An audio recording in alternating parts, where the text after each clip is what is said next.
एक बार जोर से भारत माता का जयकारा लगाएंगे सारे जने, पूरे दिल से मुट्ठी बंद करके हाथ ऊपर करके जोर से बोलेंगे, भारत माता की इंकलाब इंकलाब, वंदे वंदे। हरियाणा के कोने कोने से आए हुए मेरे भाइयों बहनों, माताओं, बुजुर्गों, बच्चों,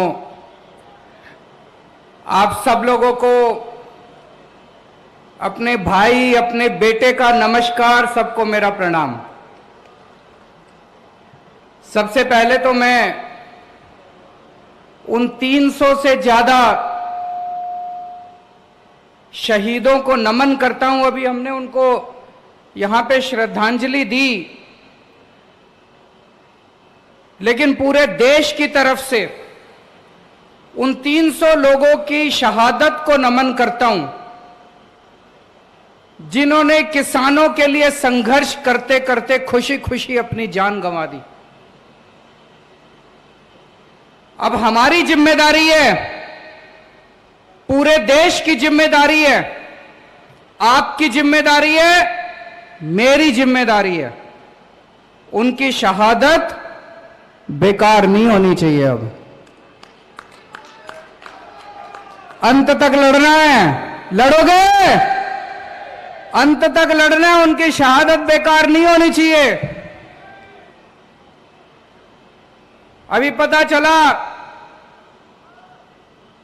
कल रोहतक में इन्होंने किसानों पे लाठी चार्ज कर दिया। यह बड़ी गलत बात है।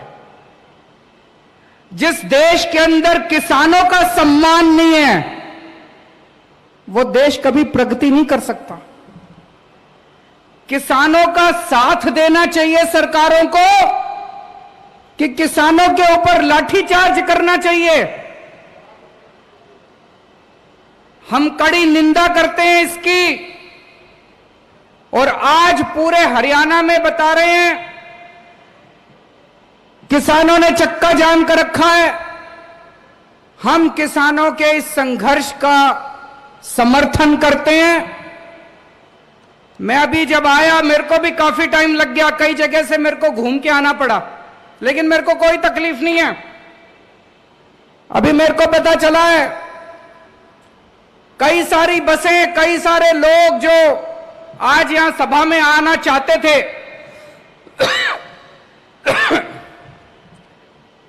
वो जगह जगह चक्का जाम में फंसे हुए हैं।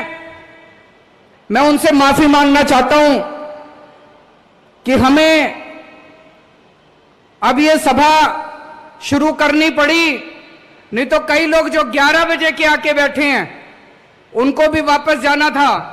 मैं तो आज आप ही के लिए आया था, आप कहते तो पूरा दिन भी रुक जाता उनके लिए, लेकिन मेरे को पता चला कि कुछ लोग अब जाने लग गए, तो मुझे लगा कि आपसे बातचीत करते हैं। उन लोगों से मैं माफी चाहता हूं जो लोग जाम में फंसे हुए हैं और अभी पहुंचने में असमर्थ हैं। दोस्तों, जब केंद्र सरकार ने तीनों काले कानून पास करे,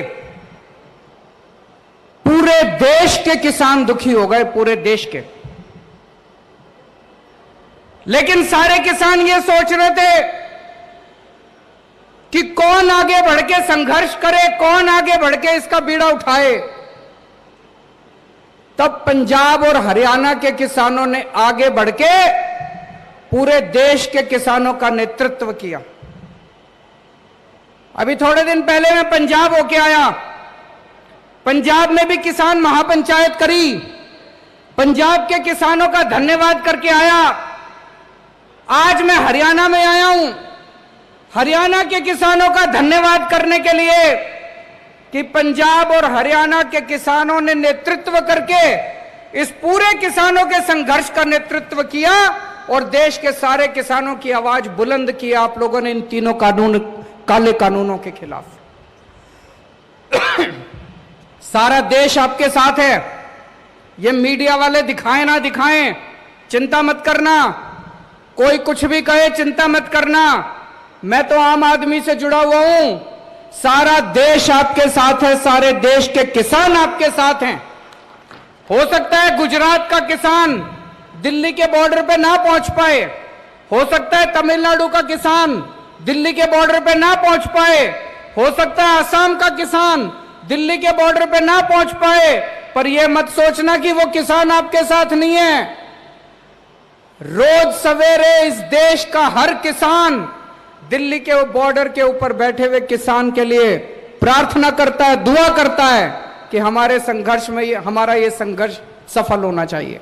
सारे देश का किसान अपने साथ है, सारे देश का किसान आपके साथ है दोस्तों। और जब से यह संघर्ष शुरू हुआ है, पहले दिन से मजबूती के साथ हर कदम से कदम मिला के आम आदमी पार्टी, अरविंद केजरीवाल और मेरी दिल्ली सरकार किसानों का साथ दे रही है। कदम से कदम मिला के हम लोगों ने साथ दिया है।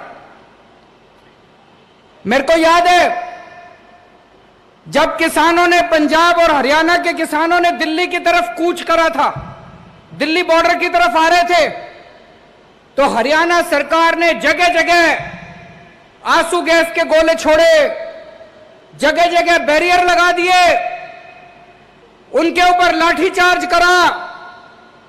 लेकिन हमारे किसानों की हिम्मत देखो, सरकारों के बुलडोजर पार करते हुए, आंसू गैस के गोले पार करते हुए, इनके लाठीचार्ज पार करते हुए हमारे किसान दिल्ली बॉर्डर के ऊपर पहुंच गए। तब केंद्र में बैठी बीजेपी सरकार ने एक षड्यंत्र रचा। केंद्र सरकार ने षड्यंत्र बनाया, चलो इन किसानों को आने दो दिल्ली। जब ये दिल्ली पहुंचेंगे तो केंद्र सरकार ने दिल्ली के 9 बड़े बड़े स्टेडियम उन्होंने सोचा इनको जेल बना देते हैं। और जैसे ही ये किसान दिल्ली में पहुंचेंगे, इन सारे किसानों को उठा के स्टेडियम में बंद कर देंगे, फिर बैठे रहना वहीं स्टेडियम में बैठ के करते रहना अपना संघर्ष। ये केंद्र सरकार ने षड्यंत्र रचा। पर भाई साहब, अपनी किस्मत अच्छी थी, कानून में लिखा था कि स्टेडियम को जेल बनाने की पावर दिल्ली के मुख्यमंत्री की है।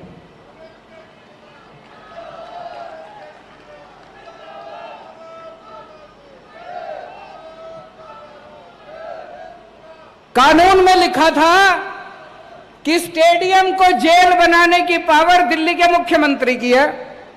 तो केंद्र सरकार ने फाइल भेजी मेरे पास, और भाई साहब फोन पे फोन आने लगे। इतना प्रेशर डाला इन्होंने, केंद्र वालों ने इतना प्रेशर डाला कि ये जेल बना दो, जेल बनाना बहुत जरूरी है, लॉ एंड ऑर्डर प्रॉब्लम हो जाएगी। धमकी भी दी उन्होंने मेरे को, तुम्हारी पावर खत्म कर देंगे, ये कर देंगे, वो कर देंगे। पर भाई साहब मैं नहीं माना, मैंने फाइल रिजेक्ट कर दी उनकी।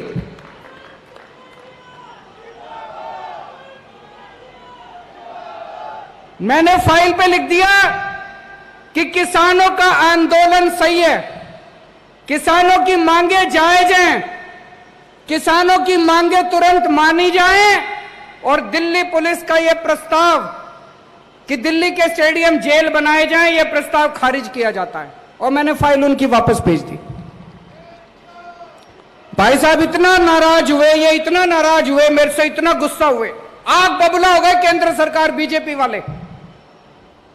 फिर मैंने अपने सारे विधायकों को बोला, अपने सारे सांसदों को, कि बॉर्डर पे जाओ, किसान बैठे हैं, उनकी जाके सेवा करो, आम आदमी की तरह जाना, टोपी पहन के मत जाना, झंडा लेके मत जाना, केजरीवाल का नाम मत लेना, आम आदमी पार्टी का नाम मत लेना, अपने को राजनीति नहीं करनी, बॉर्डर पे जाओ, किसानों की सेवा करो।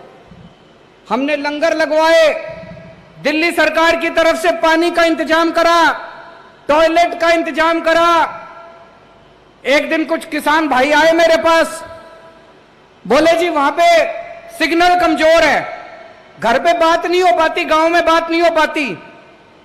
हमने सरकार की तरफ से वहां पे वाईफाई का भी, फ्री वाईफाई का इंतजाम कर दिया वहां पे बॉर्डर के ऊपर। जो हम कर सकते थे हमारे हाथ में था, सब कुछ करा जी। और जिस दिन राकेश टिकैत भाई साहब के साथ वो हादसा हुआ, जिस दिन राकेश टिकैत 28 तारीख थी मेरे ख्याल से, 28 या 29 जनवरी की शाम थी, मैंने टीवी खोला, मैंने देखा राकेश टिकैत भाई साहब, उनकी आंखों में आंसू है, वो टीवी पे रो रहे थे। मेरे से रहा नहीं गया। पहले संजय सिंह जी को मैंने कहा, संजय सिंह ने उनको फोन करा, फिर मैंने राकेश टिकैत जी को फोन करा, मेरी उनसे फोन पे सीधी बात हुई। मैंने राकेश टिकैत जी को कहा, मैंने कहा भाई साहब आप दिल कमजोर करोगे तो फिर कुछ नहीं बचेगा, आप अपना दिल ठाडा करो, आप अपना दिल कमजोर मत करो, हम सारे आपके साथ हैं, सारा देश आपके साथ है, बताओ आपको क्या चाहिए।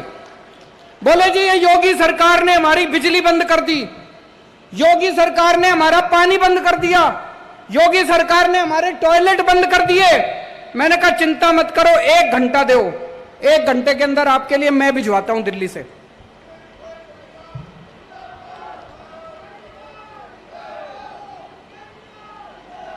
एक घंटे के अंदर हमने जनरेटर भिजवा दिए, बिजली का इंतजाम कर दिया, टॉयलेट का इंतजाम कर दिया, पानी का इंतजाम कर दिया, सारा इंतजाम कर दिया। और मुझे बड़ी खुशी है कि आज भी किसान आंदोलन 4 महीने के बाद जिंदा है। अभी भी वो कुछ नहीं कर पाए, इसी वजह से वो इतने परेशान हो रहे हैं मेरे से, इसी वजह से इतने नाराज हो रहे हैं। और अब वो संसद के अंदर एक बिल लेके आए हैं केजरीवाल को सजा देने के लिए। बहुत बड़ा खामियाजा भुगता है हमने। किसान आंदोलन का समर्थन करने के लिए वो अब हमें सजा दे रहे हैं। वो एक कानून लेके आए, कानून पास कर दिया संसद ने कि दिल्ली के अंदर चुनी हुई सरकार, चुने हुए मुख्यमंत्री की कोई पावर नहीं होगी, सारी पावर लेफ्टिनेंट गवर्नर की। भाई साहब इसलिए आजादी की लड़ाई लड़ी थी क्या? आजादी की लड़ाई लड़ी थी कि देश आजाद होएगा, जनता की ताकत होएगी, जनता वोट डालेगी, वोट डाल के अपनी सरकार चुनेगी, सरकार जनता के लिए काम करेगी। अरे ये कैसा कानून कि जिस सरकार को जनता ने 70 में से 62 सीट दी, 70 में से एक बारी 67 सीट दी, उस सरकार की कोई पावर नहीं और तुम्हारे लेफ्टिनेंट गवर्नर की सारी पावर। संसद के अंदर जब ये बिल पे चर्चा हो रही थी, सुशील गुप्ता जी वहीं बैठे थे संसद में, बीजेपी के एक एक सांसद ने खड़े होकर बोला केजरीवाल ने किसानों का समर्थन किया था, इसलिए केजरीवाल को सजा दे रहे हैं हम लोग। सुन लेना आप YouTube के ऊपर, सोशल मीडिया पे सुन लेना इनके बीजेपी वालों के भाषण। बीजेपी वाले संसद में खुलेआम बोल रहे थे, चैलेंज कर रहे थे कि दिल्ली के मुख्यमंत्री ने किसानों का समर्थन क्यों करा। दिल्ली के मुख्यमंत्री ने किसान आंदोलन का समर्थन करा, इसलिए केजरीवाल को यह सजा दी जा रही है। मैं उनको कहना चाहता हूं, हमारे 300 किसान भाइयों ने शहादत दे दी, अपनी जान दे दी।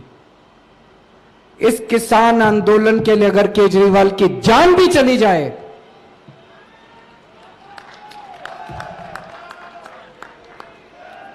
आपकी किसी सजा से नहीं डरते हम लोग। आज ये जो किसान आंदोलन है, हर भारतवासी का फर्ज है, हर देशभक्त का फर्ज है।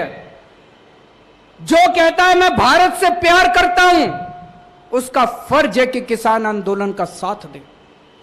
जो आदमी किसान आंदोलन के साथ है वो देशभक्त है, और जो आदमी किसान आंदोलन के खिलाफ है वो गद्दार है, वो देश का गद्दार है।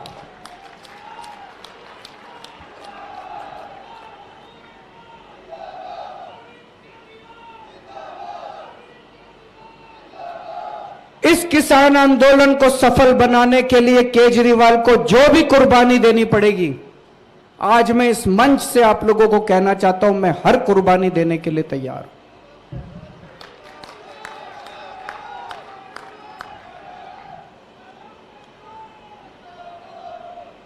अभी परसों में सुशील गुप्ता जी से मेरी फोन पे बात हो रही थी। इन्होंने बताया जी गांव गांव में जा रहे हैं इसकी तैयारी, आज इस महापंचायत की तैयारी करने के लिए। बोले जी गांव गांव के अंदर किसी पार्टी के नेता को नहीं घुसने दे रहे, और जब आम आदमी पार्टी वाले जाते हैं तो लोग बुला बुला के अपने घर में उनको दूध पिलाते हैं।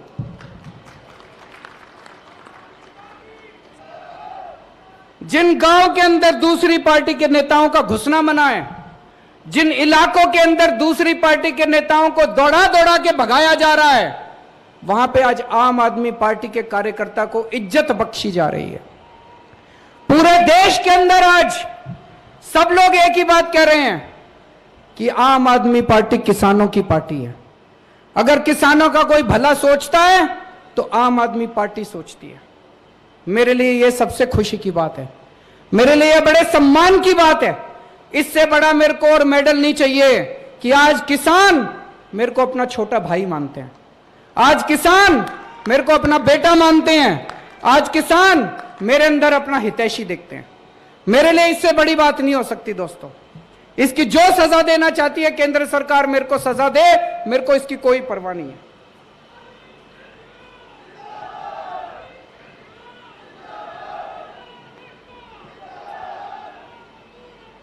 हम लोग राजनीति में आए थे जनता की सेवा करने के लिए, हम लोग राजनीति में आए हैं देश की सेवा करने के लिए। 6 साल हो गए दिल्ली में सरकार चलाते हुए।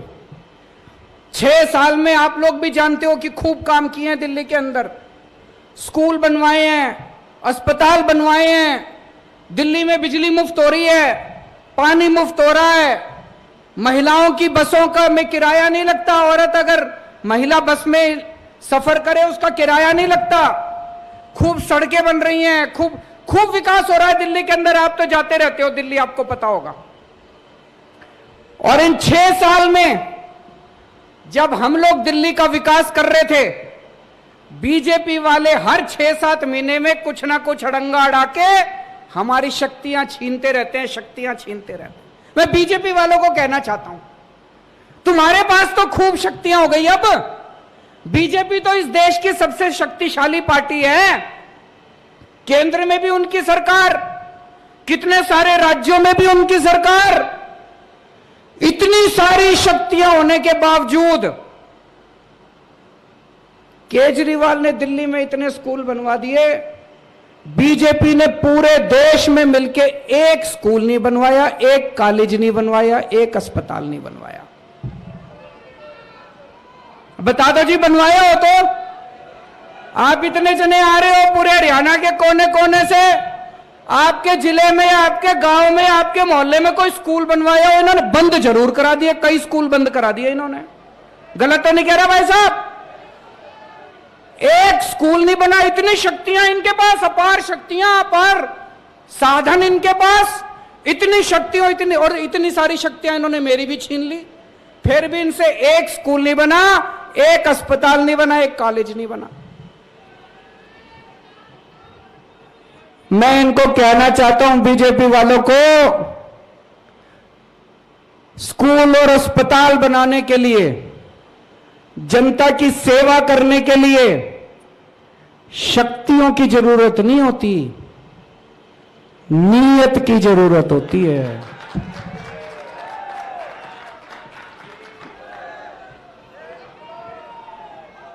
तुम्हारे पास शक्तियां तो बहुत है, तुम्हारी नीयत खराब है।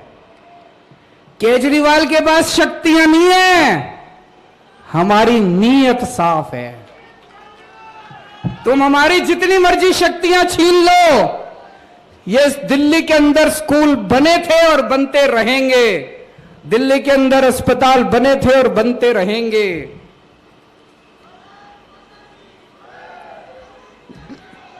जितना काम ये बीजेपी के केंद्र सरकार और इनकी सारी सरकारें मिलकर 5 साल में जितना काम नहीं कर पाई, भाई साहब चैलेंज करता हूं, अकेले हम लोगों ने, हमारी सरकार ने दिल्ली के अंदर करके दिखा दिया उतना काम। आप पूरे देश में कहीं चले जाओ, तमिलनाडु चले जाओ, केरला चले जाओ, आंध्र प्रदेश चले जाओ, साउथ इंडिया चले जाओ, किसी भी आदमी को पकड़ के पूछ लो, भाई साहब दिल्ली में केजरीवाल है, उसने कुछ काम करा? किसी से पूछ लो, बताएगा हाँ जी स्कूल तो ठीक कर दिया। कहेगा कि नहीं कहेगा? आप कहीं चले जाओ पूर्वी भारत में, नागालैंड चले जाओ, त्रिपुरा चले जाओ, बंगाल चले जाओ, बिहार चले जाओ, किसी से आदमी को पकड़ के पूछ लो, भाई साहब दिल्ली में केजरीवाल ने उसने कुछ काम करा? कहेगा हाँ जी अस्पताल तो ठीक कर दिया। आप जम्मू कश्मीर चले जाओ, पूछो भाई साहब केजरीवाल ने कुछ काम करेगा? कहेगा हाँ जी बिजली फ्री कर दी उसने। आप गुजरात चले जाओ, पूछो केजरीवाल ने कुछ काम करा? बोला हाँ जी पानी ठीक कर दिया, स्कूल ठीक कर दिया, अस्पताल ठीक कर दिया। और आप पूरे देश में कहीं चले जाओ और पूछो बीजेपी ने कुछ करा 5 साल में? कहेंगे जी उन्होंने किसान बर्बाद कर दिए, व्यापारी बर्बाद कर दिए, यूथ बर्बाद कर दिया, युवा बर्बाद कर दिए, सबको बर्बाद करने के सिवा। भाई साहब इतने सारे आदमी बैठे हैं, अगर बीजेपी ने एक काम कराओ 5 साल में, इतनी शक्तियां, इतने, एक काम कराओ, मेरे को बता देना जी कोई एक काम कराओ 5 साल में, कोई एक काम इन्होंने कराओ ढंग का। तो भाई साहब इनके पास शक्तियां तो बहुत है, नीयत खराब है।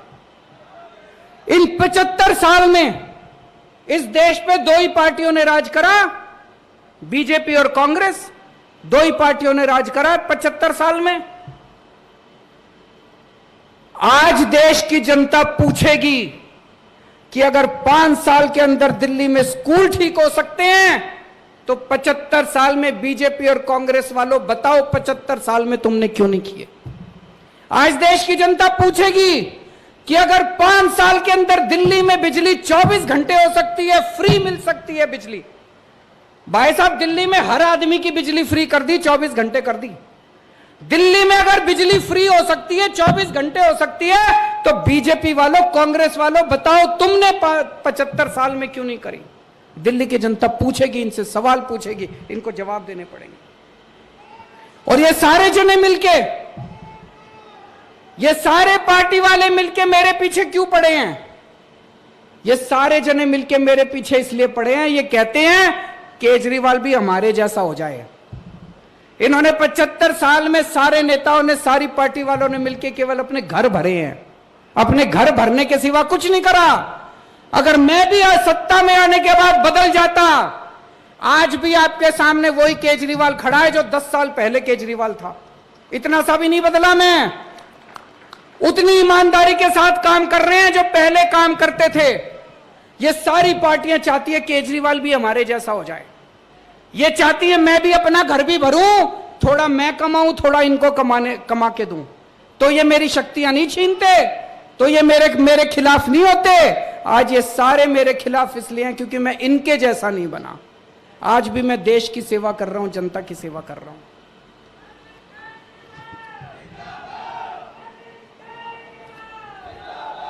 भाई साहब छोटे बच्चे होते थे हम, मास्टर पढ़ाया करता था कि दुनिया में 3 किस्म के देश होते हैं, विकसित देश, डेवलप्ड कंट्री जो अमीर देश होते हैं, विकासशील देश डेवलपिंग कंट्री, और अविकसित देश जो देश विकसित नहीं है। तो बचपन में पढ़ा करते थे भारत विकासशील देश है, तो मास्टर से पूछते थे जी हमारा देश विकासशील है तो ये विकसित कब बनेगा, ये अमीर देशों की कैटेगरी में कब आएगा? तो मास्टर कहता था 5-10 साल में आ जाएगा। भाई साहब 40 साल तो हो गए, सारी पार्टियां आली, सारी पार्टियां चली गई, आज भी जो बात मास्टर मेरे को पढ़ाता था मेरे बेटे को पढ़ाता है। आज भी मेरे बेटे को कहते हैं भारत विकासशील देश है, कब होएगा विकसित? 5-7 साल। ऐसे यूं नहीं होने वाला, इन पार्टियों के भरोसे नहीं होने वाला दोस्तों।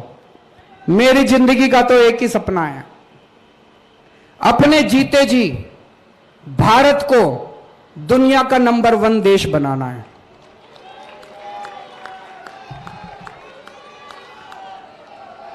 दिल्ली बदल के दिखा दी 5 साल में।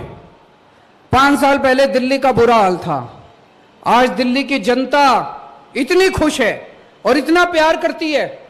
पिछली बार 67 सीट दी थी, इस बार 62 सीट दी है। दिल्ली बदल के दिखाई है। अब मैंने तो भगवान से मेरी सेटिंग है जी, भगवान से मैंने सेटिंग कर रखी है कि इस पृथ्वी से मेरे को तब तक मौत नहीं आएगी जब मैं अपने भारत को दुनिया का नंबर 1 देश जब तक मैं ना देख लूं।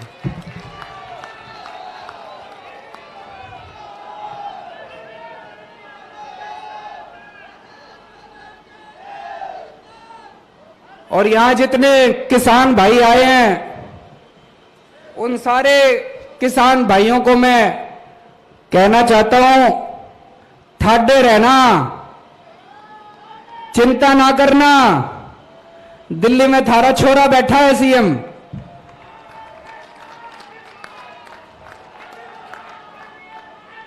अंत तक, चाहे कोई कीमत चुकानी पड़े, अंत तक किसान आंदोलन का साथ देंगे।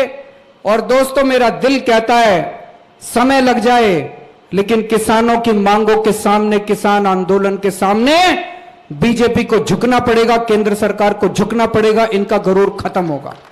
भारत माता की